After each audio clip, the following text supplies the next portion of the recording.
सुबह का एक फैसला पूरे दिन की दिशा तय करता है। और अगर वो सुबह बुद्ध जैसी हो तो क्या हो सकता है?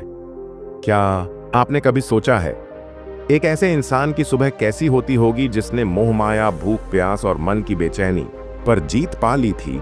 वो कौन सी आदतें थीं जो बुद्ध हर सुबह अपनाते थे, जिनसे उनका मन स्थिर रहता, शरीर रोग मुक्त रहता और जिनसे उन्होंने हजारों लोगों का जीवन बदल दिया?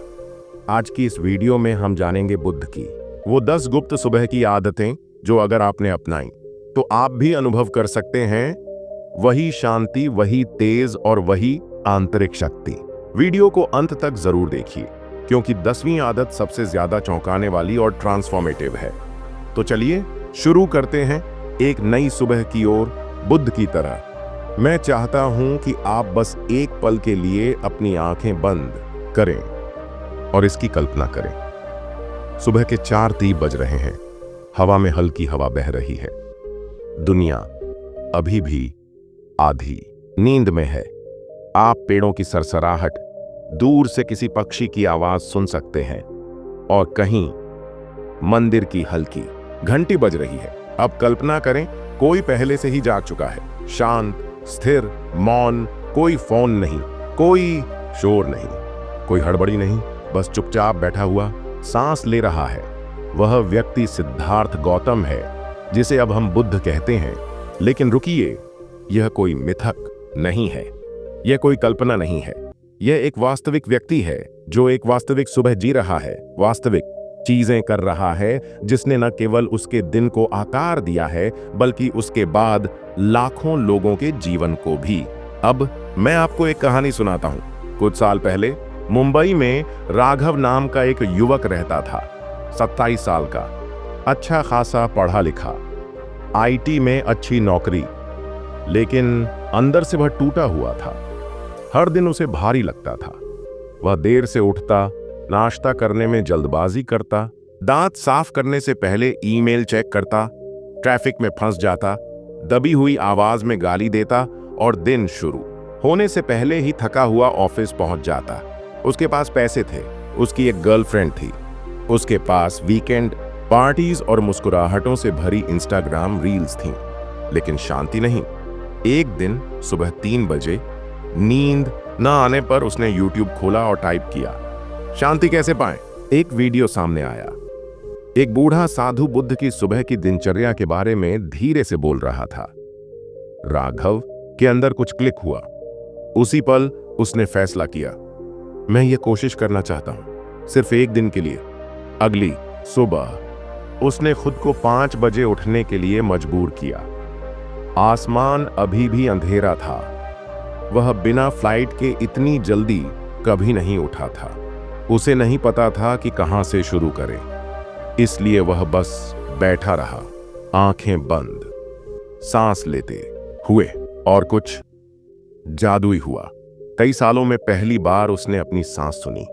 यह असमान थी, तेज, उसके दिमाग की तरह। लेकिन जैसे जैसे वह बैठा रहा, धीरे धीरे सांस लेता रहा, यह स्थिर होने लगी। जैसे पानी हवा के थम जाने पर हिलना बंद कर देता है। उसे इसका एहसास नहीं था, लेकिन वह पल बस खुद के साथ बैठना बुद्ध की 10 सुबह की आदतों में से पहली थी।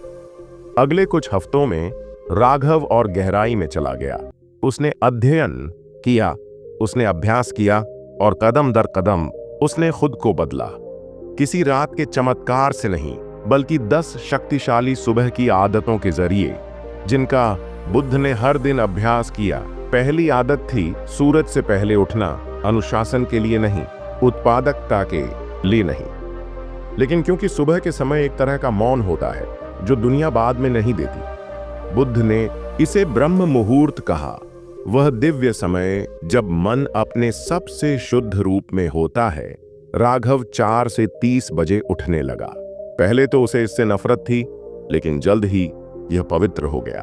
उसे कारों से पहले पक्षियों की आवाज सुनाई देती थी, आवाजों से पहले हवा, दुनिया के शोर से पहले उसके अपने विचार।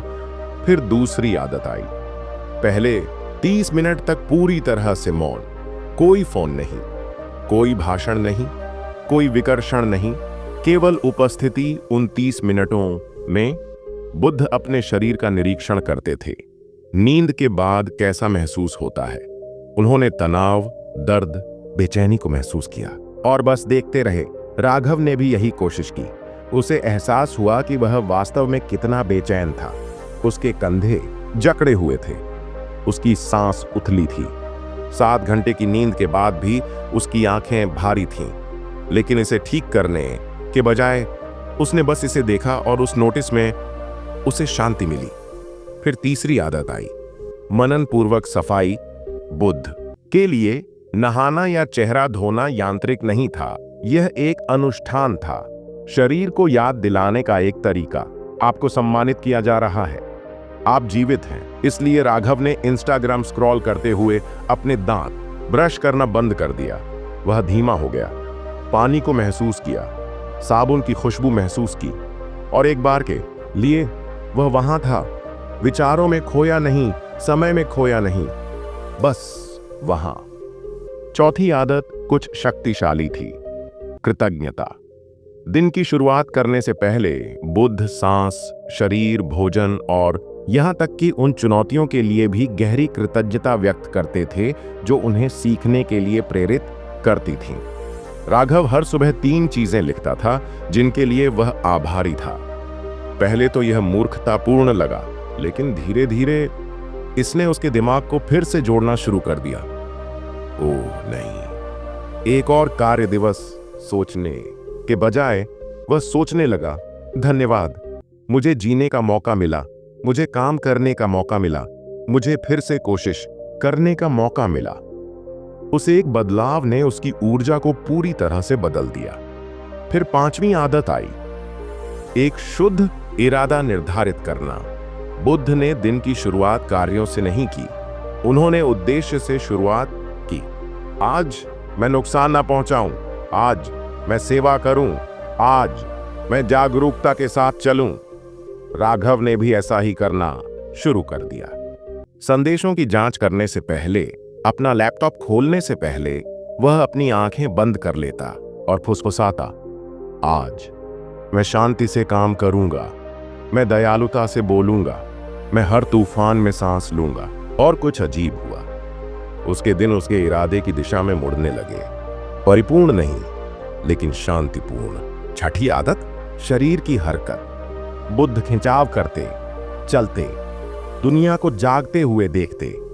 राघव ने सुबह की सैर शुरू कर दी। कोई संगीत नहीं, कोई कॉल नहीं, बस टहलना और देखना। पेड़, सड़क किनारे की दुकानों से चाय की महक, इमारतों पर नरम नारंगी रंग। वह फिर से जीवन से प्यार करने लगा। फिर 7वीं आदत आई, सांस, जागरूकता, ध्यान। बस 10 मिनट बैठना, सांस को देखना। कोई मंत्र नहीं, कोई मंत्र नहीं, बस सांस लें और छोड़ें। पहले तो राघव का दिमाग जंगली घोड़े की तरह दौड़ता था, लेकिन धीरे धीरे, जैसा कि बुद्ध ने एक बार कहा था, सांस ने दिमाग को वश में कर लिया। 10 मिनट की खामोशी ने उसे वह ताकत दी जो 10 घंटे की नींद कभी नहीं दे सकती थी। 8वीं आदत शक्तिशाली थी, आत्मचिंतन। बुद्ध चिंतन करते थे, कल मैंने अहंकार के साथ कहां काम किया, मैं सुनना कहां भूल गया, मैं कहां आगे बढ़ सकता हूं। राघव हर सुबह अपनी डायरी में लिखते थे, मैंने कल से क्या सीखा, मैं कहां अधीर था, मैं आज क्या बेहतर कर सकता हूं। इन ईमानदार पलों ने उसे फिर से इंसान बना दिया। डेडलाइन का पीछा करने वाला रोबोट नहीं, बल्कि विकसित होती हुई आत्मा। 9वीं आदत, ध्यान से पोषण। बुद्ध धीरे धीरे कृतज्ञता पूर्वक खाते थे, यह जानते हुए कि भोजन केवल ईंधन नहीं है, बल्कि एक पवित्र प्रसाद है। राघव ने वीडियो देखते हुए खाना बंद कर दिया। वह धीमा हो गया, ठीक से चबाया, हर निवाले का स्वाद चखा, और कुछ ही हफ्तों में उसका पाचन, उसकी ऊर्जा, यहां तक कि उसकी त्वचा भी बदल गई।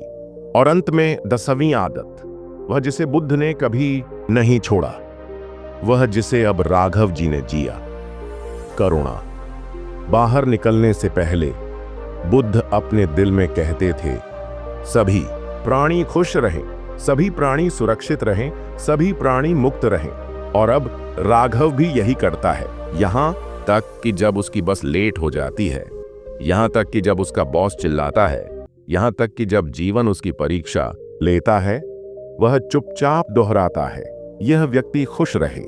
मैं प्रतिक्रिया न करके जवाब दूं, देखिए, ये सिर्फ आदतें नहीं हैं, ये याद रखने के काम हैं।